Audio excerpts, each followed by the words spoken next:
ერთი პირადობის მოწმობით და სხვადასხვა ელექტრონული მოწყობილობით. ხმის მიცემა დაახლოებით 17-ჯერ იყო შესაძლებელი. ეს ინფორმაცია 2024 წლის არჩევნებთან დაკავშირებით გავრცელდა.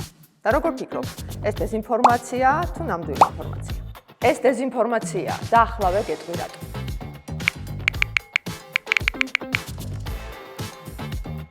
კენჭისყრის დღეს არ დაფიქსირებულა არც ერთი შემთხვევა, როდესაც ერთმა მომრჩეველმა ხმა რამდენჯერმე მისცა. აუცილებელი აღინიშნოს, რომ არც კენჭისყრის დღეს და არც შემდგომ პერიოდში არც ერთ სადამკვირვებლო მისიას, პოლიტიკურ პარტიას თუ სხვა აქტორს აღნიშნულის დამადასტურებელი არც ერთი მტკიცებულება არ წარმოუდგენია.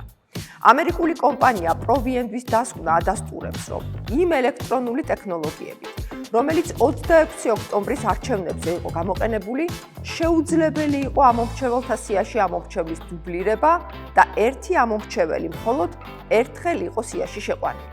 შესაბამისად, შეუძლებელი იყო ერთი პირადობით რამდენჯერმე ხმის მიცემა, ორმაგი ვერიფიკაცია და ის, რომ ერთი ამომრჩეველი რამდენიმე უბანზე ყოფილიყო რეგისტრირებული. ამ და სხვა ინფორმაციების გადამოწმება შეგიძლია ვებგვერდზე disinfo.cc.gov.g. ასევე CESCO-s ვებგვერდზე ბანერში დეზინფორმაციის რეესტრი. ასე რომ გადაამოწმე ინფორმაცია მანამ, სანამ გაიზიარებ.